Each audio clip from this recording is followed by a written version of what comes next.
Tudo bem, pessoal? Então vamos começar o nosso curso de PHP orientado a objeto. Bom, para quem não me conhece ainda, então meu nome é Anderson Coimbra. Eu trabalho nessa área de TI há 4 anos. Dentro desse período já trabalhei como instrutor de informática em uma grande instituição de ensino com filiais em todo o Brasil. Atualmente eu sou programador na Pontifícia Universidade Católica do Rio Grande do Sul, mais conhecida como PUC-RS. Então, pessoal, em relação às nossas aulas, né, eu quero relembrar para quem já assistiu ao nosso curso de Java e para quem está iniciando agora o nosso curso de PHP e ainda não conhece os nossos cursos, né, nossas videoaulas. Eu sempre disponibilizo um material suplementar após o término da aula, né? Sempre quando eu vou publicar as aulas eu já deixo um link com um material suplementar, geralmente algumas informações que não foram passadas em aula, os nossos códigos fontes desenvolvidos durante a aula, né? Todos eles comentados, né? Para que fique mais simples de entender a funcionalidade. Então, em relação à nossa primeira aula, né? Nós vamos então conhecer alguns conceitos básicos da linguagem PHP, né? Então, a história do PHP. Bom, o PHP sucede, né? Ele surgiu em 1995. Ele sucede um produto mais antigo chamado PHP-HF, que foi criado por Ramos Ledford. Na verdade, quando iniciou esse PHP-HF, né, ele era uma simples script para monitorar o acesso ao currículo online do Ramos, né? Ele nomeou esta série de scripts de Personal Homepage Tools, né? PHP, né? Personal Homepage.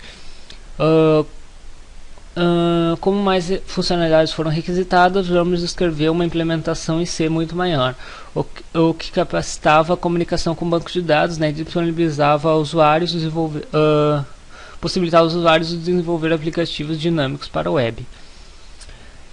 Então o Ramos resolveu disponibilizar esse código fonte, né, público, então um open source, né,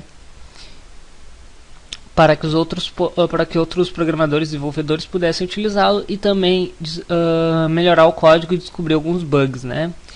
Bom, pessoal, aqui eu já deixei uma fonte aqui embaixo de onde eu tirei essa história, né, que é a minha fonte aqui, que é o php.net, que é justamente onde eu posso dizer que é o manual do site, manual do PHP, né? Que é justamente onde está toda a documentação do PHP. Então, qualquer funcionalidade que a gente encontre no PHP que a gente precise entender como é que ela funciona, a gente pode procurar no manual do PHP, que é justamente php.net, né? Tem toda a documentação do PHP e a implementação de todos os métodos que nós encontramos no PHP, né? Bom, uma coisa interessante também sobre o PHP em relação a outras linguagens, né? O PHP ele tem orientação a objeto, mas ele não é orientado a objeto, ou seja, ele é fraco em orientação a objeto. Na verdade, se eu quiser desenvolver em PHP, eu não preciso desenvolver utilizando classes, né? Usando o conceito de herança, polimorfismo, que a gente vai ver mais pra frente, né? Quem já fez os nossos cursos de Java já sabe o que é uma herança, polimorfismo, mas a gente vai aprender também todos esses conceitos, né? Vamos rever os conceitos de herança e polimorfismo, né?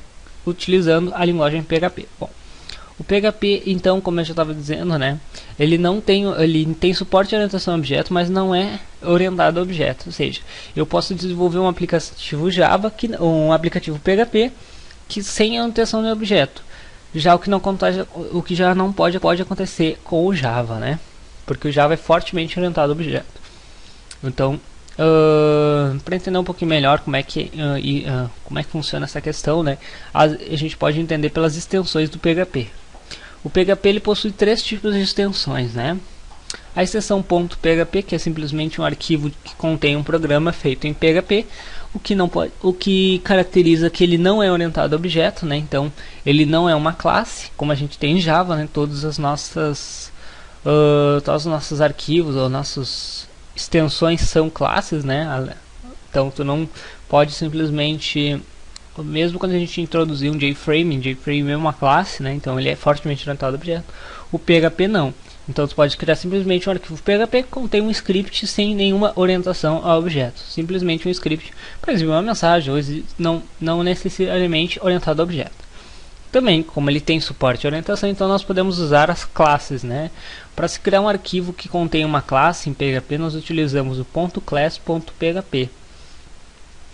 E quando, o PHP também tem uma outra extensão que é .inc.php, que é justamente uma extensão que caracteriza um arquivo de configuração ou constantes, ou seja, é um arquivo que pode, por exemplo, conter uma conexão com o banco de dados, um arquivo que tem algum conteúdo que deve ser inserido na página, né? Bom, os delimitadores de código PHP. Bom, para se a gente desenvolver um aplicativo no PHP, como a gente pode introduzi-lo dentro de páginas HTML, né, e páginas e outros tipos de linguagem de marcação, a gente tem que então introduzir, dizer ao nosso navegador onde é que começa o nosso código PHP, onde é que começa, na verdade o navegador não, mas o interpretador PHP, né, onde é que ele começa a linguagem PHP e onde ele pode ignorar que o navegador vai renderizar, que seria o HTML, né. Então para isso a gente coloca a extensão, os sinais de maior, menor, né, seguido do ponto de interrogação, junto com a palavra PHP. Tem muita gente que coloca somente essa parte, sinal de menor, interrogação, e fecha, sinal de interrogação, fecha, sinal de maior, né? Que é só para a gente entender que isso aqui, tudo aqui dentro é um código PHP, né? Tem muita gente que não utiliza essa PHP, assim, mas é interessante a gente colocar, né? Dependendo do navegador, do interpretador que a gente vai utilizar no servidor, então é sempre interessante colocar esse PHP, né, por uma boa prática. Bom, comentários em PHP, né, quem já viu nossas aulas de Java, é bem parecido também, né, nós temos o comentário de única linha, que pode ser o // ou simplesmente um sustenido, e comentário de várias linhas nós podemos usar o /, ***, né, para a gente introduzir um comentário. Então ele vai ignorar aquele código que pode se encontrar um código ali dentro, pode se colocar por exemplo, um código que a gente não queira testar ainda, a gente pode colocar dentro de comentário ou simplesmente um comentário ao programador, né? Esta função executa tal funcionalidade, aqui esta variável está recebendo o retorno de uma classe, alguma coisa assim, de um método de uma classe. Então a gente coloca ali tudo que a gente precisa, não quer que o programa execute, né? Então a gente coloca tudo dentro de um comentário. Bom, comandos de impressão, né? Os comandos de saída, né? Que são aqueles comandos de tela. Bom, os comandos são usados para gerar saídas de tela são o echo, né? Que a gente utiliza como se fosse, para quem já viu nossas aulas de Java, o system.out_print, né? É um comando que imprime uma ou mais variáveis no console, ou seja, ele simplesmente joga alguma coisa na tela, né? E o print, que é uma função que imprime uma string no console. Qual é a diferença então? Qual é a diferença do echo para o print? Bom, o próprio nome, aqui quando a gente lê a descrição da função a gente entende, né? O echo, ele imprime uma variável. Por exemplo, se eu quisesse imprimir um número inteiro na tela, eu teria que usar o echo, não o print, porque o print só exibe strings. Se eu quisesse imprimir uma variável de tipo string, uma palavra, um texto, eu poderia usar o print. Se eu tentar utilizar o print para exibir um valor inteiro, ele vai dar um erro. Então a gente geralmente utiliza o echo, né, para a gente padronizar nossas aplicações. Geralmente é mais utilizado o echo, já que ele pode ser uma string, pode ser um boolean, pode ser o tipo de variável que for, né? Softwares que nós vamos utilizar durante as nossas aulas, né? Bom, o PHP ele é uma linguagem que precisa de um interpretador, né?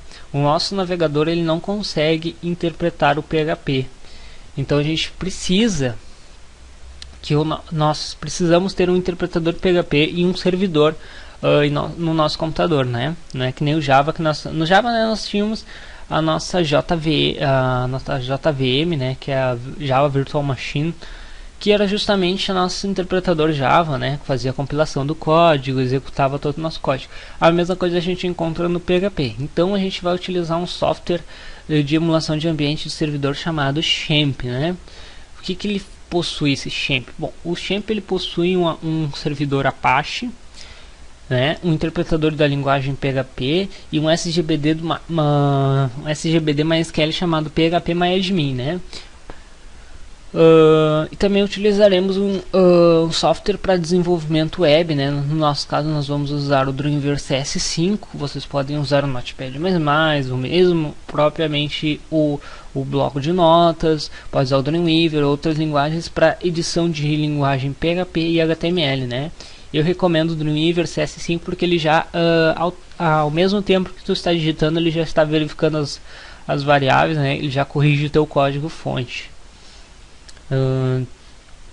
Como eu já disse, né, vocês podem também utilizar alguns substitutos para esses softwares, né? O WAMP para utilização para o XAMPP, né, que é Windows, Apache, MySQL e PHP, né, que é a nomenclatura muito utilizada, mas ele é um pouquinho chatinho porque às vezes se a tua porta 80 do teu servidor Apache estiver em uso, ele já dá um erro. Então o XAMPP já procura uma porta livre, né? E vocês também podem usar qualquer outro tipo de editor web para o Dreamweaver, né? Para o Dreamweaver vocês podem utilizar qualquer tipo de editor web, né? Só a gente vai precisar editar umas páginas em PHP. Então esse editor tem que ter suporte a PHP e suporte a HTML, né? Então pessoal, eu espero que vocês tenham gostado dessa aula. Eu vou deixar para vocês o meu contato, né, meu Twitter e Facebook, para quem que tiver algum tipo de dúvida, queira saber mais alguma coisa, é só me mandar um e-mail ou me contactar através das redes sociais. Então pessoal, um abraço e até a próxima aula.